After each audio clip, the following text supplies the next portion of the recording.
എല്ലാവർക്കും നമസ്കാരം. പുതിയ വീഡിയോയിലേക്ക് സ്വാഗതം. ഞങ്ങൾ ഇന്നലെ ബക്രാനങ്കൽ ഡാമും റിസർവോയറും ഒക്കെ സന്ദർശിച്ച വീഡിയോയിൽ പറഞ്ഞിട്ടുണ്ടായിരുന്നില്ലേ, ഡാമിൽ നിന്ന് ഒരു 20 കിലോമീറ്റർ മുമ്പേ നൈനാദേവി മന്ദിർ എന്ന് പറഞ്ഞിട്ട് സതീദേവിയുടെ ശക്തിപീഠങ്ങളിൽ ഒന്നായ ക്ഷേത്രമുണ്ടെന്ന്. അപ്പോൾ ഇന്ന് അവിടുത്തെ കാഴ്ചകളാണ് ഇത്. ഇന്നലെ നമ്മൾ പറഞ്ഞില്ലേ, ബക്രാനങ്കൽ ഡാം സൈറ്റിൽ കാണാൻ പോകാനുള്ള പാർക്കിംഗ് ആയിരുന്നു. നമ്മൾ ഡാമിൽ പോകണമെന്നുണ്ടെങ്കിൽ അവിടെ പാർക്ക് ചെയ്തിട്ട് അവിടെ നിന്ന് നടന്നു വരികയാണ് വേണ്ടത്. അപ്പോൾ ഞങ്ങൾ ഡാം സൈറ്റിൽ നിന്ന് മുമ്പോട്ട് 31 കിലോമീറ്ററാണ് ആക്ച്വലി നൈനാദേവി ടെമ്പിളിലേക്കുള്ള ദൂരം. അപ്പോൾ ഞങ്ങൾ നൈനാദേവി ടെമ്പിളിലേക്ക് പോവുകയാണ്. ഇതാണ് ഡാം സൈറ്റ്. ഇപ്പോൾ ഇവിടെ റൈറ്റ് സൈഡിൽ കാണുന്നതാണ് ഇന്നലെ ഞാൻ പറഞ്ഞ ജവഹർലാൽ നെഹ്റുവിൻ്റെ പ്രതിമയും അദ്ദേഹം പ്രതീകാത്മകമായിട്ട് കോൺക്രീറ്റ് മിക്സ് ചെയ്തിട്ട മിക്സിങ് മെഷീനും യെല്ലോ കളറിൽ ഇപ്പോൾ കണ്ടത്. അപ്പോൾ അത് കഴിഞ്ഞിട്ട് ഞങ്ങൾ മുമ്പോട്ട് പോവുകയാണ്. അപ്പോൾ നൈനാദേവിയിലേക്കുള്ള ദൂരം 31 കിലോമീറ്ററാണെന്ന് പറഞ്ഞില്ലേ. 31 കിലോമീറ്റർ എന്നുള്ളത് ബൈ റോഡ് പോകാനുള്ള ദൂരമാണ്. അപ്പോൾ നമ്മൾ ആ 31 കിലോമീറ്റർ കഴിഞ്ഞിട്ട് പിന്നെ 200-ലധികം സ്റ്റെപ്സ് മുകളിലേക്ക് കയറിയിട്ട് വേണം അമ്പലത്തിലെത്താൻ വേണ്ടിയിട്ട്. അതല്ലെങ്കിൽ പിന്നെ ഒരു ഓപ്ഷൻ ഉള്ളത്, ഇപ്പോൾ ഡാമിൽ നിന്ന് 27 കിലോമീറ്റർ മുമ്പോട്ട് പോകുമ്പോൾ ഒരു റോപ്പ് വേ ഉണ്ട്. അപ്പോൾ നമുക്ക് ആ റോപ്പ് വേയിൽ കൂടി കുറച്ചും കൂടി ഈസി ആയിട്ട് നൈനാദേവി മന്ദിറിൽ ചെല്ലാം. അപ്പോൾ ഞങ്ങൾ റോപ്പ് വേ വഴി പോകാൻ വേണ്ടിയിട്ടാണ് ഉദ്ദേശിക്കുന്നത്. അപ്പം നമ്മൾ ഈ നൈനാദേവിയിൽ പോകുന്ന വഴിയൊക്കെ ഈ ബക്രാനങ്കൽ ഡാമിൻ്റെ റിസർവോയറായ ഗോവിന്ദ് സാഗർ ലേക്കിൻ്റെ സൈഡിൽ കൂടെയാണ് പോകുന്നത്. ഇപ്പോൾ നിങ്ങൾ കാണുന്നില്ലേ, ഈ കാണുന്നതൊക്കെ ഗോവിന്ദ് സാഗർ റിസർവോയറാണ്. റിസർവോയറിൻ്റെ സൈഡിൽ കൂടെയാണ് നമ്മൾ നൈനാദേവി റോപ്പ് വേയിലേക്കുള്ള മുഴുവൻ ദൂരം സഞ്ചരിക്കുന്നത്. നമ്മളിങ്ങനെ പോയിക്കൊണ്ടിരിക്കുമ്പോൾ വഴിയിലുണ്ടായ ഒരു അമ്പലമാണിത്. സ്വയംഭൂ ത്രികുട് നരസിംഹ മന്ദിർ എന്നാണ് ഈ അമ്പലത്തിൻ്റെ പേര്. അപ്പോൾ നമ്മൾ ഈ പോകുന്ന ദിവസം എന്ന് പറയുന്നത് ഇവിടുത്തെ ചൈത്ര നവരാത്രിയുടെ ആദ്യത്തെ ദിവസമാണ്. അപ്പോൾ അത് കാരണമാണെന്ന് തോന്നുന്നു അമ്പലത്തിൽ കുറച്ച് കൂടുതൽ തിരക്ക്. ഹനുമാൻജി ഉണ്ട് ഇവിടെ, കണ്ടോ? അതുകൊണ്ടാണ് ഇത്രയും മങ്കീസ്. ഇവിടെ നമുക്ക് 4 മണി വരെ നിൽക്കാൻ പറ്റുള്ളൂ കേട്ടോ. നമ്മൾ നൈനാദേവി പോയിട്ട് വേഗം തിരിച്ചു വരണം. ഡാമിൽ നിന്ന് നൈനാദേവിയിലേക്കുള്ള റോഡ് എന്ന് പറയുന്നത് വളരെ ഇടുങ്ങിയ റോഡാണ്. ഇപ്പോൾ നമ്മൾ വളരെ കെയർഫുള്ളായിട്ട് ഡ്രൈവ് ചെയ്ത് പോകേണ്ടതുണ്ട്. അത്രയും നാരോ റോഡാണ്. സതീദേവിയുടെ 51 ശക്തിപീഠങ്ങളിൽ വളരെ പ്രസിദ്ധമായ ഒരു ശക്തിപീഠമാണ് നൈനാദേവി എന്ന് പറയുന്നത്. അപ്പോൾ ശക്തിപീഠം എന്ന് പറഞ്ഞാൽ എന്താണെന്ന് നിങ്ങൾക്ക് അറിയായിരിക്കും. ദക്ഷയാഗത്തിൻ്റെ സമയത്ത് ദേവി അപമാനിതയായി ആത്മാഹുതി ചെയ്തപ്പോൾ ദേവിയുടെ ശരീരം എടുത്ത് ഭഗവാൻ ശിവൻ താണ്ഡവ നൃത്തം ചെയ്യുകയും ആ ദേഷ്യം ശമിപ്പിക്കാൻ വേണ്ടി ഭഗവാൻ മഹാവിഷ്ണു ദേവിയുടെ ശരീരത്തെ സുദർശന ചക്രം ഉപയോഗിച്ച് 51 കഷ്ണങ്ങളാക്കി ചിതറിപ്പിച്ച് അത് ഇന്ത്യ ഉപഭൂഖണ്ഡത്തിൻ്റെ പല ഭാഗങ്ങളിൽ ചെന്ന് വീഴാണ് ചെയ്തത്. അങ്ങനെ ദേവിയുടെ ശരീരഭാഗങ്ങൾ വീണ 51 സ്ഥലങ്ങളെയാണ് ഇന്ന് നമ്മൾ 51 ശക്തിപീഠങ്ങളായിട്ട് ആരാധിക്കുന്നത്. ഞങ്ങൾ പോകാൻ പോകുന്ന നൈനാദേവിയിൽ ദേവിയുടെ കണ്ണാണ് വീണത്. അതുകൊണ്ടാണ് അത് നൈനാദേവി ടെമ്പിൾ എന്നറിയപ്പെടുന്നത്. ഞങ്ങൾ സന്ദർശിക്കാൻ പോകുന്ന 6ാമത്തെ ശക്തിപീഠമാണ് നൈനാദേവി. ഇതിനു മുമ്പ് മറ്റ് 5 ശക്തിപീഠങ്ങളും കൂടി സന്ദർശിക്കാനുള്ള ഭാഗ്യം ഞങ്ങൾക്ക് ഉണ്ടായിട്ടുണ്ട്. അതിൽ ആദ്യം ഞങ്ങൾ സന്ദർശിച്ച ശക്തിപീഠം എന്ന് പറഞ്ഞാൽ ഏറ്റവും പ്രസിദ്ധമായ ശക്തിപീഠമായ ആസാമിലത്തെ കാമാക്കിയാണ്. 2ാമത്തേത് മൈസൂരിലെ ചാമുണ്ടേശ്വരി ടെമ്പിൾ. 3ാമത്തേത് ഇവിടെ അംബാലയ്ക്കടുത്ത് കുരുക്ഷേത്രയിലുള്ള ദേവി കൂപ്പ് മഹാകാളി മന്ദിർ എന്നറിയപ്പെടുന്ന ശക്തിപീഠമാണ്. പിന്നെ ഞങ്ങൾ പോയത് ഹരിദ്വാറിലെ മൻസാദേവി മന്ദിറാണ്. അതും ദേവിയുടെ ഒരു പ്രധാനപ്പെട്ട ശക്തിപീഠമാണ്. പിന്നെ ഞങ്ങൾ കാമാക്കിയിൽ പോയി കഴിഞ്ഞിട്ട് പിന്നെ ഞങ്ങൾ പോയിട്ടുണ്ടായിരുന്നത് കൊൽക്കത്തയിലുള്ള കാളിഘട്ട് എന്ന് പറയുന്ന മഹാകാളി മന്ദിറാണ്. അതായത് കൊൽക്കത്തയിലെ ഹൂഗ്ലി നദിയുടെ തീരത്ത് സ്ഥിതി ചെയ്യുന്ന പ്രസിദ്ധമായ കാളിമാതാ ക്ഷേത്രം. അങ്ങനെ ഞങ്ങളിപ്പോൾ ഞങ്ങളുടെ 6ാമത്തെ ശക്തിപീഠ സന്ദർശനത്തിന് വേണ്ടിയിട്ട് പോവുകയാണ്. അപ്പോൾ ഞങ്ങൾ പോകുന്ന ദിവസം എന്ന് പറഞ്ഞാൽ ചൈത്ര നവരാത്രിയുടെ ആദ്യത്തെ ദിവസമാണ്. അപ്പോൾ അത് ആക്ച്വലി ഞങ്ങൾക്ക് അത്രയും കോൺഷ്യസ് ആയിരുന്നില്ല. അപ്പോൾ എന്തായാലും ഞങ്ങൾ ഇവിടുത്തെ റോപ്പ് വേയിലെത്തിയിട്ടുണ്ട്. നൈനാദേവി മന്ദിറിൻ്റെ റോപ്പ് വേയിൽ കയറാൻ വേണ്ടിയുള്ള സ്ഥലത്തെത്തിയേ. ഇപ്പോൾ അവിടെ ഇതാണ് റോപ്പ് വേ. ഇവിടെ പ്രത്യേകിച്ച് പാർക്കിംഗ് സ്പേസ് ഒന്നുമില്ല, എല്ലാവരും റോഡിൻ്റെ സൈഡിൽ നിർത്തിയേക്കാണ്. അപ്പം ഞങ്ങളും അങ്ങനെ വണ്ടി കുറച്ച് ദൂരമാണ് പാർക്ക് ചെയ്തത്. എന്നിട്ട് റോപ്പ് വേൻ്റെ സ്റ്റാർട്ടിങ്ങിലേക്ക് നടന്നു പോവുകയാണ്. അപ്പോൾ ഈ സൈഡിൽ കാണുന്നതൊക്കെ ബക്രാനങ്കൽ ഡാമിൻ്റെ റിസർവോയറായ ഗോവിന്ദ് സാഗർ ലേക്കിൻ്റെ കാഴ്ചകളാണ്. 1997 ജൂലൈ 30 അന്നത്തെ ഹിമാചൽ പ്രദേശ് മുഖ്യമന്ത്രിയാണ് ഗണപതി റോപ്പ് വേസ് ലിമിറ്റഡ് എന്നറിയപ്പെടുന്ന ഈ റോപ്പ് വേ ഉദ്ഘാടനം ചെയ്തത്. അപ്പോൾ ഈ നൈനാദേവി മന്ദിർ ആക്ച്വലി സ്ഥിതി ചെയ്യുന്നത് ഹിമാചൽ പ്രദേശിലെ ബിലാസ്പൂർ എന്നുള്ള സ്ഥലത്താണ്. ഞങ്ങൾ ടിക്കറ്റ് എടുക്കാൻ വേണ്ടിയിട്ട് പോവുകയാണ്. ഇതാണ് റോപ്പ് വേൻ്റെ ചാർജസ്. മുതിർന്നവർക്ക് ടു ആൻഡ് ഫ്രോ 185 രൂപയും 3 വയസ്സ് മുതൽ 12 വയസ്സ് വരെയുള്ള കുട്ടികൾക്ക് 85 രൂപയാണ് റോപ്പ് വേൻ്റെ ചാർജ്. ഹാൻഡിക്യാപ്ഡ് ആയിട്ടുള്ള ആൾക്കാർക്ക് ഫ്രീ ആണ്. അപ്പോൾ ഞങ്ങൾ കുറച്ച് കൂടുതൽ സ്റ്റെപ്സ് കയറിയിട്ട് വേണം ഇതിൻ്റെ മുകളിൽ ചെല്ലാൻ വേണ്ടിയിട്ട്. അപ്പോൾ ഞങ്ങൾ ചെല്ലുമ്പോഴത്തേക്കും നല്ല തിരക്കുണ്ടായിരുന്നേ. റോപ്പ് വേൻ്റെ ടൈമിംഗ് എന്ന് പറയുന്നത് ഏപ്രിൽ മുതൽ ഒക്ടോബർ വരെയുള്ള മാസങ്ങളിൽ രാവിലെ 8:15 മുതൽ രാത്രി 7 മണി വരെയും വർഷത്തിലെ ബാക്കി സമയങ്ങളിൽ രാവിലെ 8:15 മുതൽ 6 മണി വരെയുമാണേ. ഞങ്ങൾ ടിക്കറ്റൊക്കെ എടുത്തിട്ട് റോപ്പ് വേയിൽ കയറാൻ വേണ്ടിയിട്ട് മുകളിലോട്ട് പോവാണ്. അപ്പോൾ അവിടെ റോപ്പ് വേയിൽ കയറാൻ പോയപ്പോഴും അവിടെയും നല്ല തിരക്കായിരുന്നു. നവരാത്രിയുടെ ആരംഭമായതുകൊണ്ട് തന്നെ അമ്പലത്തിലേക്ക് നല്ല തിരക്കാണ്. ഇതാണ് ടു ആൻഡ് ഫ്രോ ഉള്ള ടിക്കറ്റിൻ്റെ സ്ലിപ്പ് കണ്ടോ. അങ്ങനെ ഞങ്ങൾ 3 പേർക്കും ഹനിക്കും ചേർത്ത് 640 രൂപയാണ് ചാർജ് ആയത്.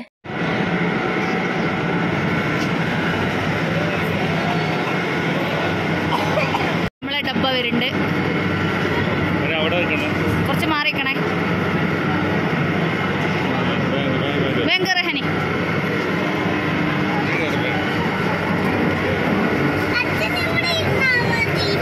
4 പേരാണ് ഒരു ക്യാബിൻ്റെ കപ്പാസിറ്റി. അപ്പോൾ ഹനി കുഞ്ഞതായ കാരണം അവിടുന്ന് വേറൊരു അങ്കിളിനെയും കൂടെ അവർ ഞങ്ങളുടെ കൂടെ കയറ്റി. അപ്പോൾ 650 പാസഞ്ചേഴ്സ് ആണ് ടോട്ടൽ ഈ റോപ്പ് വേൻ്റെ കപ്പാസിറ്റി എന്ന് പറയുന്നത്.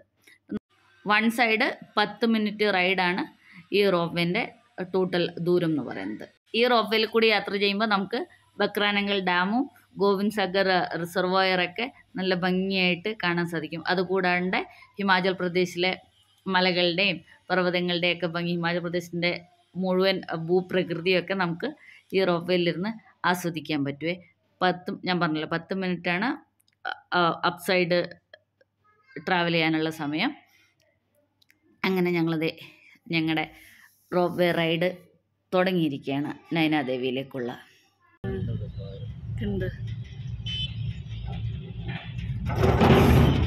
പേടിക്കാതെ ഹനി. അത് ശരിയാ.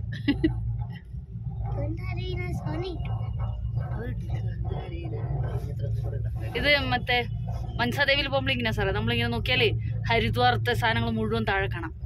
ഗംഗ ഇങ്ങനെ മൈറ്റായിട്ട് ഒഴുകുന്നത്.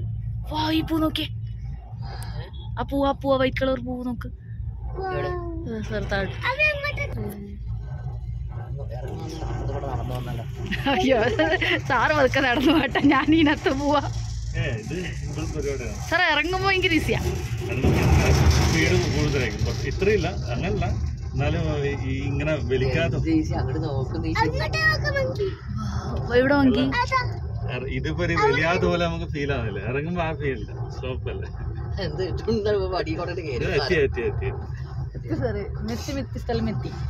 ഇത് പക്ഷെ മൻസാദേവിക്കും ചണ്ഡീദേവിയിലും ഇതിനേക്കാളും ഹൈറ്റ് കുറവാണ്. 5 മിനിറ്റ് പരിപാടിയേ ഉള്ളൂ അല്ലേ, അതുകൊണ്ട് ഇത്ര സ്പീഡിൽ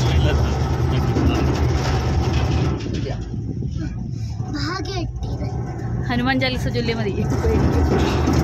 ഇവിടെ നോക്കി ഇഷ്ടം പോലെ കടകളൊക്കെ ഉണ്ട്.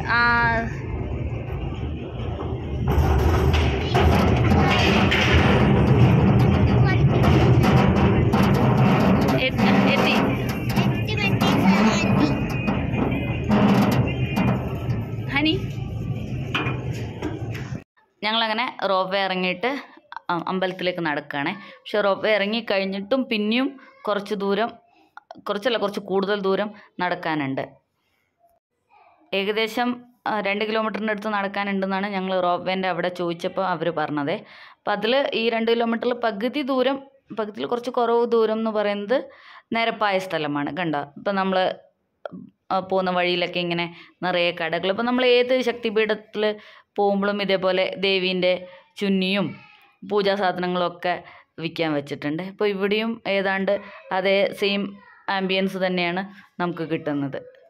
നമ്മളീ പോകുന്ന വഴിയിലൊക്കെ ആൾക്കാർ ഇങ്ങനെ നമ്മളെ വിളിച്ചുകൊണ്ടിരിക്കുന്നുണ്ടാവും കടയിൽ നിന്ന് പ്രസാദം വാങ്ങിക്കാൻ വേണ്ടിയിട്ട്. അപ്പോൾ പ്രസാദം നമ്മൾ അവിടെ നിന്ന് വാങ്ങിക്കുകയാണെന്നുണ്ടെങ്കിൽ അവർ നമ്മുടെ ചെരുപ്പ് സൂക്ഷിക്കാനുള്ള പ്രൊവിഷൻ അവർ ചെയ്തു തരും.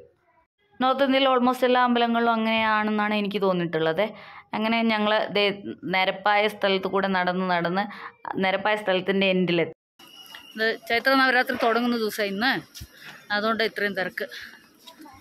എന്താ നാരകം പൂത്തിട്ടുണ്ടോ? നോക്കിയേ, നാരകത്തിന് പൂ സാറേ. എന്താ ഓ, താഴോട്ട് നോക്കി. ഇതൊക്കെ റിസർവോയറിൻ്റെ ഭാഗമാണ് തോന്നുന്നു കേട്ടോ, ബക്രാനങ്കൽ ഡാമിൻ്റെ അല്ലേ. അങ്ങനെ നിരപ്പായ സ്ഥലം കഴിഞ്ഞിട്ട് ഞങ്ങളത് ഇനി കയറ്റം കയറാൻ പോവാണ്. അപ്പോൾ എൻ്റെ സൈഡിൽ കൂടെ സ്റ്റെപ്സും ഉണ്ട്, പിന്നെ നല്ല സ്റ്റീപ്പായ മലയുടെ മുകളിൽ കൂടെയും കയറാൻ പറ്റും. അപ്പോൾ സ്റ്റെപ്സിൻ്റെ സൈഡിൽ ഇത്തിരി തിരക്ക് കൂടുതലായിരുന്നു. അത് കാരണം ഞങ്ങൾ ആ മലയുടെ മുകളിൽ കൂടെ തന്നെ കയറാൻ തീരുമാനിച്ചു. നല്ല തിരക്കായിരുന്നു, ഞങ്ങൾ പ്രതീക്ഷിച്ച മാതിരിയൊന്നും ആയിരുന്നില്ല, അതിൻ്റെയൊക്കെ ഇരട്ടി തിരക്കായിരുന്നു ഉണ്ടായിരുന്നത്. ഇത് നിങ്ങൾ കണ്ടില്ലേ, ഇത്രയും ആൾക്കാരാണ് ക്യൂവിലുള്ളത്. ഇതൊക്കെ ഇതിൻ്റെ ഒരു ചെറിയ പോർഷൻ മാത്രമാണ്.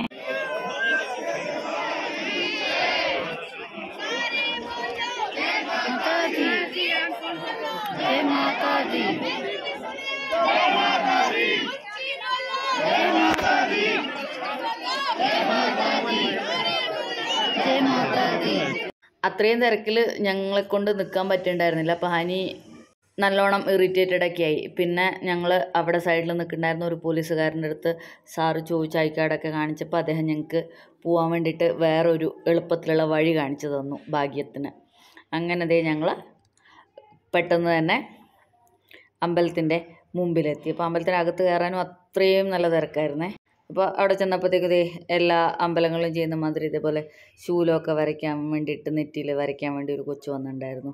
അപ്പോൾ പിന്നെ ഞങ്ങൾ ചെയ്തോട്ടെ എന്ന് ചോദിച്ചപ്പം ചെയ്യാൻ സമ്മതിച്ചു. അങ്ങനെ ഞങ്ങൾ 4 പേരും അങ്ങനെ ആ പൊട്ടൊക്കെ തൊട്ടിട്ട് തൊഴാൻ വേണ്ടി അകത്ത് പോയി. അപ്പോൾ നിങ്ങൾക്കറിയാമല്ലോ, അകത്ത് എന്തായാലും വീഡിയോഗ്രാഫിക്ക് പെർമിഷനൊന്നും ഇല്ലായിരുന്നു, പിന്നെ അത്രയും തിരക്കുമായിരുന്നു. ഇതാ സമുദ്രനിരപ്പിൽ നിന്ന് 1290 മീറ്റർ ഉയരത്തിലാണ് നൈനാദേവി മന്ദിർ സ്ഥിതി ചെയ്യുന്നത്. ഇപ്പം ഹന്യത ക്ഷീണിച്ച് അവിടെ ഒരു സ്ഥലത്ത് ഇരിപ്പായി. അവിടെ ഇരിക്കാൻ വേണ്ടിയിട്ട് ബെഞ്ചൊക്കെ ഉണ്ടായിരുന്നു. ഞങ്ങൾ മുകളിൽ നിന്ന് അമ്പലത്തിൻ്റെ ഏറ്റവും മുകളിൽ നിന്ന് താഴോട്ട് നോക്കുമ്പോൾ വ്യൂ ആണിത്. ഇത് കണ്ടോ, ഇതാണ് ആൾക്കൂട്ടം ക്യൂവിൽ നിൽക്കുന്നത്. ഇതിൻ്റെ വളരെ താഴെയായിരുന്നു ഞങ്ങൾ. അപ്പോൾ ലക്കിലി ആ പോലീസുകാരൻ സഹായിച്ച കാരണം ഞങ്ങൾക്ക് ദർശനം കിട്ടി. അത് തൊഴുതു വന്നിട്ട് സാറ് പ്രസാദം തരികയാണ്. പിന്നെ ഒരു മാതാദേവിയുടെ ഒരു ചുന്നിയും കൂടി ഹനിക്ക് വേണ്ടിയിട്ട് കിട്ടിയിട്ടുണ്ട്. സാറത് ഹനിക്ക് കൊടുത്തു. എന്തായാലും ഞങ്ങൾ ദർശനം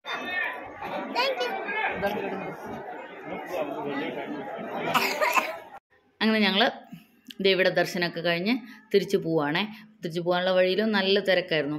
അപ്പോൾ ഈ ക്യൂ കണ്ടില്ലേ മുകളത്ത്, ഞങ്ങൾ താഴെ ഉണ്ടായിരുന്നിടത്തുനിന്ന് എത്രയോ ഉയരത്തിൽ കയറി വന്നിട്ട് പിന്നെയും ഈ ബ്രിഡ്ജിൻ്റെ മുകളിൽ ഇത്രയും നീളത്തിൽ ക്യൂ നിന്നാലായിരുന്നു നമുക്ക് നോർമൽ വഴി കൂടെയുള്ള ദർശനം സാധ്യമാവാൻ ഉണ്ടായിരുന്നത്. എന്തായാലും ഞങ്ങൾ ദർശനമൊക്കെ കഴിഞ്ഞിട്ട് തിരിച്ച് സ്റ്റെപ്സ് ഇറങ്ങി പോവാണ്. ഇതിപ്പോൾ ഇവിടെ അമ്പലത്തിലെ ദർശന സമയം എന്ന് പറയുന്നത് നോർമൽ ദിവസങ്ങളിൽ രാവിലെ 4 മണി മുതൽ രാത്രി 10 മണി വരെയും, നവരാത്രി ദിവസങ്ങളിൽ പുലർച്ചെ 2 മണി മുതൽ പുലർച്ചെ 12 മണി വരെയാണ്. കാരണം അത്രയും കൂടുതൽ ഡിവോട്ടീസാണ് നവരാത്രി സമയത്ത് ദേവിനെ തൊഴാൻ വേണ്ടി വരുന്നത്. ഇതേപോലെ ഇതിനു മുമ്പ് ഒരു പ്രാവശ്യം ഈ ആൾക്കൂട്ടത്തിൽ പെട്ടിട്ട് 150 പേര് നവരാത്രി കാലത്ത് മരിക്കുകയൊക്കെ ഉണ്ടായി. ഞങ്ങൾ സ്റ്റെപ്സ് ഇറങ്ങി വരുന്ന വഴിയിൽ കണ്ടതാണ് ഇങ്ങനെ കുട്ടികൾ ദേവിയുടെ ചുന്നിയൊക്കെ ഇട്ട് ദേവിയുടെ വേഷം കെട്ടിയിട്ടിരിക്കുന്നത്. അപ്പോൾ ചിലർ പൈസയൊക്കെ കൊടുക്കുന്നുണ്ട്. ഇതും ആക്ച്വലി ഇവർ ബിസിനസ്സിൻ്റെ ഭാഗമായിട്ട് കാണുന്നെന്നുള്ളത് ഇത്തിരി കഷ്ടമായ കാര്യമാണ്. അപ്പോൾ ഞങ്ങളെന്തായാലും നടന്ന് താഴോട്ട് പോവാണ്.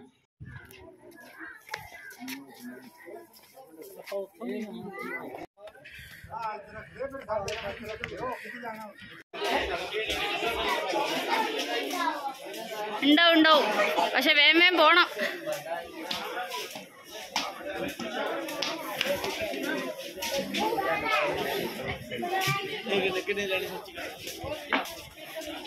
ഞങ്ങളങ്ങനെ താഴത്തേക്ക് പോകാൻ വേണ്ടിയിട്ടുള്ള റോപ്പേൻ്റെ സൈഡിലെത്തിയിട്ടുണ്ട്. അപ്പോൾ താഴോട്ട് പോകാൻ വേണ്ടി ഇങ്ങോട്ട് വന്ന അത്രയും തിരക്കുണ്ടായിരുന്നില്ല. എനിക്ക് തോന്നുന്നു വരുന്നവരൊക്കെ ആ ക്യൂവിൽ സ്റ്റക്കായിട്ടുണ്ടാവുകയെ, അത് കാരണം താഴോട്ട് പോകാൻ വേണ്ടി കുറച്ച് തിരക്ക് കുറവായിരുന്നു. അങ്ങനെ റോപ്പേയിൽ കയറിയിട്ട് ഞങ്ങളുടെ താഴത്തേക്കുള്ള റൈഡ് ആരംഭിച്ചിരിക്കുകയാണ്. ഇനി നമ്മൾ താഴെ റോപ്പേയിൽ ചെന്ന് വണ്ടി പാർക്ക് ചെയ്തെടുത്തുനിന്ന് വണ്ടി എടുത്തിട്ട് നേരെ ലേക്കിൽ ബോട്ടിങ്ങിന് പോവുകയാണ് ചെയ്തത്. അപ്പോൾ അതിൻ്റെ വിശേഷങ്ങൾ ഇന്നലത്തെ വീഡിയോയിൽ പറഞ്ഞിട്ടുണ്ടായിരുന്നില്ലേ. അപ്പോൾ ഞങ്ങളെന്തായാലും നൈനാദേവിയുടെ ദർശനവും കഴിഞ്ഞ് തിരിച്ചു പോവുകയാണ്. ഇത്രയേ ഉള്ളൂ നൈനാദേവി മന്ദിരത്തെ വിശേഷങ്ങൾ. കൂടുതൽ വിശേഷങ്ങളുമായിട്ട് നമുക്ക് അടുത്ത വീഡിയോയിൽ കാണാം. Thank you for watching. Guys അങ്ങോട്ട് നമുക്ക് വെള്ളം